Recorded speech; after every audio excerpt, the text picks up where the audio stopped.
एक हसीना थी क्या जमाना था। अबे साले कौन सब्जेक्ट अच्छा लगता है? बैगन। শেখ হাসিনা পালিয়ে গেছে, শেখ হাসিনা নাই, শেখ হাসিনা চলে গেছে, শেখ হাসিনা পালায় না।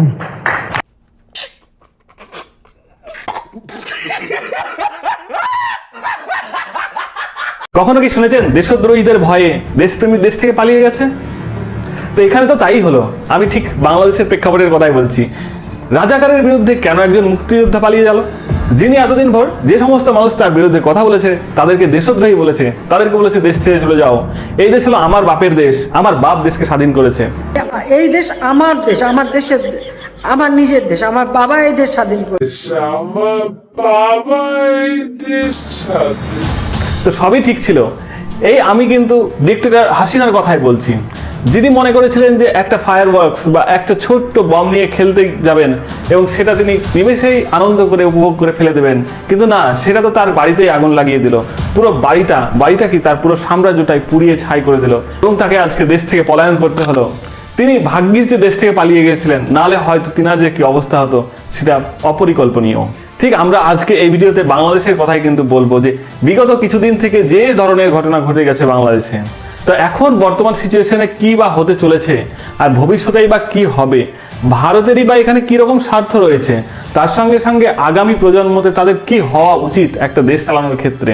তার কারণ আমরা দেখছি যে আশেপাশের দেশ যেমন পাকিস্তান, শ্রীলঙ্কা বা বাংলাদেশ, এদের কিন্তু কোনোরকমভাবে পলিটিক্যাল স্টেবিলিটি নাই। তার কারণ কিন্তু এদের এখানে একতরফা রাজনীতি, একটাই সরকার, তার ফলে কিন্তু যেই ক্ষমতায় আসে সেই কিন্তু স্বৈরশাসকে পরিণত হয়। তো এই থেকে পরিত্রাণের উপায় বা কি হতে পারে এবং বাংলাদেশ কি আগামী দিনে সত্যিই ভালোভাবে চলবে, সমস্ত কিছু কিন্তু আমরা ইতিহাস থেকে আজকে পর্যালোচনা করব। তো চলুন আজকে ভিডিওটি শুরু করা যাক। You know they call me Killer Hasina. Killer Hasina. Killer Hasina.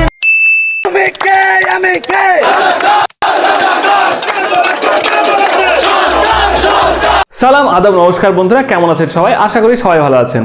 তো আমরা একজন ভারতীয় হিসাবেও কিন্তু এই বাংলাদেশের অশান্তির আজ কিন্তু ঠিকই টের পাচ্ছি। তার কারণ আমাদের দেশের বড় থেকে ছোট সংবাদপত্র, আমাদের দেশের পার্লামেন্টও কিন্তু এই বিষয়টা নিয়ে খুবই চিন্তিত।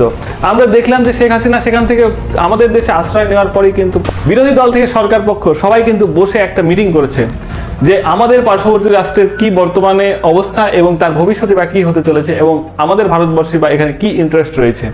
তো এত কিছু জানার আগেও কিন্তু আমাদেরকে জানতে হবে যে আজ থেকে প্রায় 10 দিন আগেও যে বাংলাদেশের শেখ হাসিনার বিরুদ্ধে কথা বলার মতো ক্ষমতা ছিল না, আজকে সেই বাংলাদেশের এই শেখ হাসিনার যত রকমের সংগঠন ছিল তারা আজকে ধুলায় মিশে গেছে। সংগঠন তো বাদই দিলাম, তাদের যে প্রশাসনিক যে ক্ষমতা যে পুলিশের হাতে থাকে, সেই পুলিশও কিন্তু আজকে খুঁজে পাওয়া যাচ্ছে না, তারা বিভিন্ন জায়গায় লুকিয়ে রয়েছে। তো এমন কি করলো বা এমন কি তাদের পাপ হলো যে যার ফলে তারা কিন্তু এই সিচুয়েশনে পড়লো? সত্যি কথায় আছে না যে পাপ কিন্তু বাপকেও ছাড়ে না, তো শেখ হাসিনাকেও কিন্তু তাই হলো। তিনি কিন্তু একটা স্বৈরতন্ত্র, তিনি তার বিরুদ্ধে যে দমন পীড়ন করতে শুরু করেছিলেন এবং তিনি ছোট ছোট আন্দোলনকে কিছুই মনে করছিলেন না, তিনি নিজের খুশি মতো চালাতে যাচ্ছিলেন। তো সত্যি আমরা ছোট ছোট রোগ, যেমন ধরেন যদি আমরা কোনো ফোড়াকেও যদি অবহেলা করি এবং সেই ফোড়া থেকে কিন্তু আমাদের ক্যান্সার হয়ে যেতে পারে, তো এটা কিন্তু একটা প্রমাণ বাংলাদেশ থাকলো। শেখ হাসিনা ইচ্ছা করলে কিন্তু এই আন্দোলনটাকে প্রথমেই দমিয়ে রাখতে পারতেন, তিনি তা না করে কি করলেন, তিনি কিন্তু অনেক রকম রক্ত পিপাসুর মতো রক্ত মারিয়ে গেলেন, প্রচুর ছেলে মেয়েদের হত্যা করলেন যারা নিরীহ, তাদেরকে তিনি দেশদ্রোহী ট্যাগ দিলেন, তাদেরকে তিনি বললেন যে এরা দেশদ্রোহী। তো এর ফলে কি হলো, হিতে বিপরীত হয়ে গেল। তার দলেরই প্রচুর নেতামন্ত্রী তাদের উপর আস্থা হারালো এবং তার কথায় সাড়া দিল না। তারপরে আমরা দেখলাম যে তাদের দেশে সেই দলদাস পুলিশ, সেই পুলিশও কিন্তু তার কথাতে চলতে গিয়ে তাদেরও আজকে একটা করুণ পরিণতি অবস্থা। তো আমি এর আগেও কিন্তু দুটো ভিডিও বানিয়েছি যেখানে কিন্তু সেই পূর্ব পাকিস্তানের আমল, মানে বাংলাদেশের আগে যে পূর্ব পাকিস্তান ছিল সেই সময় থেকে, মানে 1952 সালে যে ভাষা আন্দোলন, তার পরবর্তীকালে 1971 সেই মুক্তিযোদ্ধার আন্দোলন এবং তারপরে সে 1990 সালের আন্দোলন বা সমস্ত কিছু কিন্তু আমি ওই ভিডিওতে কভার করেছি। আপনারা যদি চান তাহলে অবশ্যই দেখে আসবেন। তো এই যে আজকে বাংলাদেশের সিচুয়েশন, এটাতে কিন্তু সাধারণ মানুষ বলছে না তারা নাকি দ্বিতীয় স্বাধীনতা পেল, কিন্তু আসলে কি তারা দ্বিতীয় স্বাধীনতা পেল? এতে কিন্তু আমাদের কিন্তু অনেক রকমের সন্দেহ থেকে যায়। তার কারণ এই বাংলাদেশের ইতিহাস বলছে যে যে সরকারই যখনই ক্ষমতায় গেছে তারাই কিন্তু এইরকম একটা স্বৈরতন্ত্রে পরিণত হয়েছে। সেটা এরশাদ সরকার হোক বা বিএনপির আমলেই হোক না কেন, তারা কিন্তু বিরোধীদেরকে কিন্তু চরম দমন পীড়ন করেছে এবং মানুষ কিন্তু অতিষ্ঠ হয়ে পরবর্তীকালে পালা বদলিয়েছে। তো আমরা তো দেখলাম যে এই আন্দোলনটা কিন্তু সেই কোটা আন্দোলনকে নিয়ে শুরু হয়েছিল, যেটা 2018 সালের ছেলেরাই কিন্তু আজকে বাংলাদেশে একটা বিরাট সাম্রাজ্যের পতন ঘটালো। তারা কিন্তু তখন একটা তরুণ যুবক ছিল, আর আজকে তারা কিন্তু ইউনিভার্সিটি স্টুডেন্ট হয়ে তাকে কিন্তু গদি থেকে সরিয়ে দিল। তো এই আন্দোলনটা আমরা দেখলাম যে গত 5ই জুন থেকে আবার কিন্তু স্টার্ট হয়েছিল, যেখানে কিন্তু পুনরায় সেই কোটা সিস্টেমটাকে আবার চালু করে দিয়েছিল, যার ফলে কিন্তু সাধারণ ছাত্রছাত্রীরা প্রতিবাদে নেমেছিল এবং তারা কিন্তু আস্তে আস্তে আন্দোলনটা চালিয়ে যাচ্ছিল। এবং শেখ হাসিনা সরকার কিন্তু চরম কয়েকটা ভুলের জন্য কিন্তু আজকে তার এই পরিস্থিতি। তিনি হঠাৎ করে বলে বসলেন যে মুক্তিযোদ্ধা নাতি নাতিরা এই কোটায় পাবে না, তো রাজাকাররা পাবে নাকি? তার ফলে তিনি কি করলেন, 0.13% যে মুক্তিযোদ্ধা রয়েছে বাংলাদেশে তাদেরকেই তিনি কিন্তু কাছে টেনে নিলেন এবং বাকি যে 99% বেশি মানুষ যে আছে তারা সাধারণ মানুষ, তাদেরকে কিন্তু তিনি বললেন যে রাজাকার। আর এর ফলে কিন্তু ছেলেমেয়েরা কি স্লোগান দিতে শুরু করলো, তুমি কে রাজাকার, আমি কে রাজাকার, কে বলেছে, যে বলেছে স্বৈরাচার।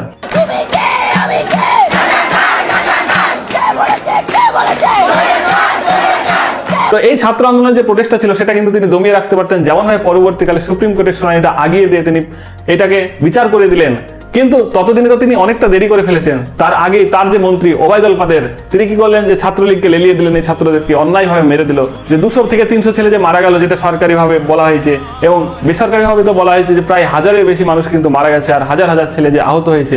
এই পর্যন্ত হওয়ার পরেও কিন্তু এই ডিক্টেটর হাসিনা কিন্তু থামলো না। তারও পরবর্তীকালে সে কি করলো, যে যতগুলো এই আন্দোলনকারীরা ছিল তাদের উপর প্রচুর পরিমাণে কেস দিল, তাদেরকে ধরপাকড় শুরু করলো। এর ফলে ছাত্ররা বললো যে না, আর সহ্য করা যাবে না। তখন তারা আরো বেঁকে বসলো যে না, এই আন্দোলনকে কিন্তু আর সহ্য করা যাবে না। তাই তারা শুরু করলো পরবর্তী পদক্ষেপের আন্দোলন, যেখানে কিন্তু তারা 9 দফা দাবি নিয়ে কিন্তু এই আন্দোলনটা চালাচ্ছিল। আর সেখানে কিন্তু বলা হয়েছিল যে শেখ হাসিনাকে ক্ষমা চাইতে হবে, তার বিভিন্ন নেতামন্ত্রী যারা উগ্র ভাষণ দিয়েছে তাদেরকে কিন্তু পদত্যাগ করতে হবে। তাছাড়াও যে সমস্ত পুলিশ বা কর্মকর্তারা এই হত্যার লীলার পিছনে দায়ী ছিল তাদেরকে কিন্তু শাস্তি দিতে হবে এবং যারা শহীদ পরিবার, যে সমস্ত ছেলেমেয়েরা মারা গেছে তাদের পরিবারকে কিন্তু সাহায্য করতে হবে। তো এই সমস্ত যৌক্তিক দাবি নিয়েও যখন আবার আন্দোলন শুরু করলো, তখন কি হলো, 4 তারিখে এই হাসিনা আবার ঘোষণা করলো তার যে সমস্ত ছাত্রলীগ এবং আওয়ামী লীগের কর্মকর্তারা রয়েছে তাদেরকে নিয়ে তারাও এখন সমাবেশ করবে এবং এই ছাত্রদেরকে প্রতিহত করবে। এর ফলে কি হলো, এর ফলে আবার ধ্বংসাত্মক কর্মকাণ্ড শুরু হলো। 4 তারিখে প্রায় 100 মানুষ মারা গেল এবং তখনই তারা আজ করতে পারলো যে তাদের কিন্তু সময় ফুরিয়ে এসেছে। তার কারণ সেই সময় পুলিশের সাথে হাত মিলিয়ে এই ছাত্রলীগ বা আওয়ামী লীগ যতই ছাত্রদের উপর আক্রমণ করেছে তারা কিন্তু প্রতিহতও করেছে এবং এখানে কিন্তু একটা সেনাবাহিনী কিন্তু বিশেষ ভূমিকা পালন করেছে, যেখানে সেনাবাহিনী ছাত্রদেরকে রক্ষা করেছে এবং অপরপক্ষে পুলিশকে কিন্তু তারা গুলি করেছে।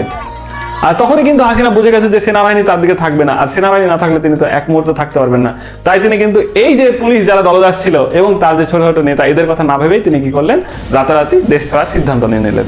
তো এত বড় আন্দোলনে যে ছাত্র সমন্বয়ক রয়েছে, তাছাড়া বাংলাদেশের সাধারণ জনগণ থেকে অভিভাবক, অভিভাবকা, শিক্ষক, শিক্ষিকা, প্রফেসর, এরাও কিন্তু যেভাবে বাংলাদেশের ছাত্র সমাজের পাশে দাঁড়িয়েছে সেটা কিন্তু অভূতপূর্ব। কয়েকজনের নাম না করলেই নয়, প্রফেসর আসিফ নজরুল, প্রফেসর আসিফ মাহতাব, তাছাড়াও কিন্তু মনজুর আল মাতিনের কথা কিন্তু বলতেই হয়, তিনারা কিন্তু একটা বিশেষ ভূমিকা পালন করেছে। তো এই 4 তারিখে যে ধ্বংসযজ্ঞটা হলো, এর ফলে কিন্তু আমরা দেখলাম যে প্রচুর পুলিশ মারা গেছে আর পুলিশরা কিন্তু তখনই ভয় পেয়ে গেছে। আর হাসিনা তখন বুঝতে পেরে গেছে যে তার কিন্তু সময় ঘনিয়ে এসেছে।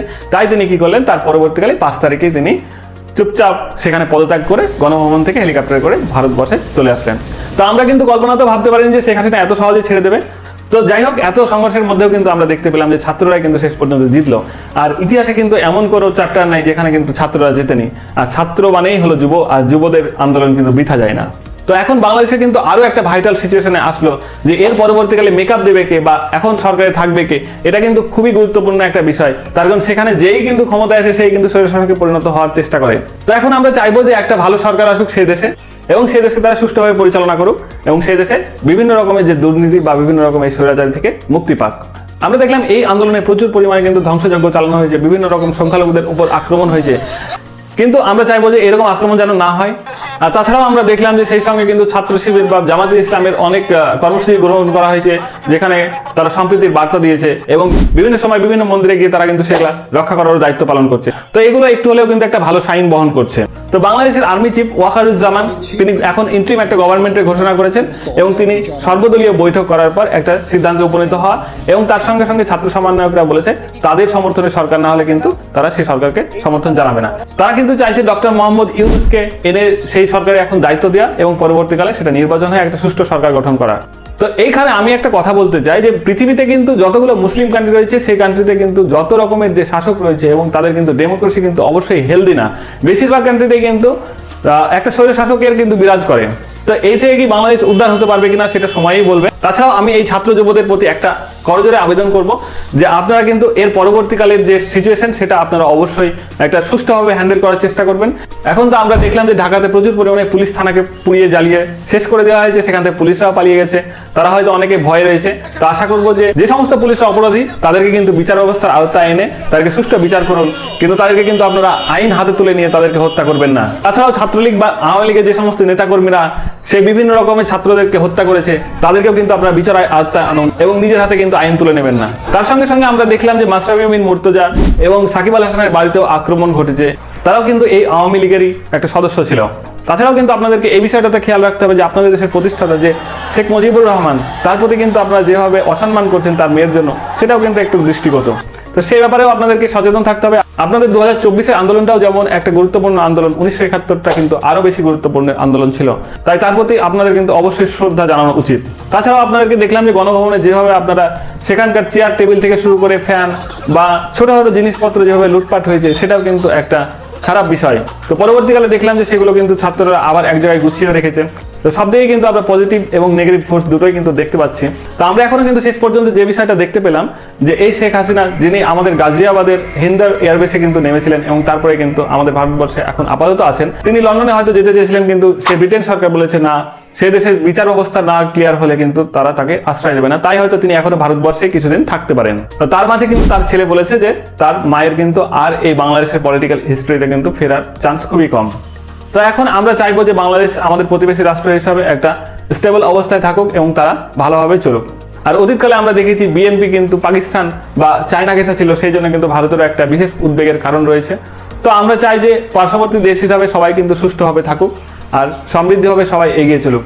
তো শেষ কথা আরেকটা কথা বলাই যায় যে দেশে কিন্তু একটা স্থিতিশীল পরিস্থিতি তৈরি করতে হলে একটা যুক্তরাষ্ট্রীয় কাঠামো দরকার, যে একার যেন ক্ষমতা না থাকে।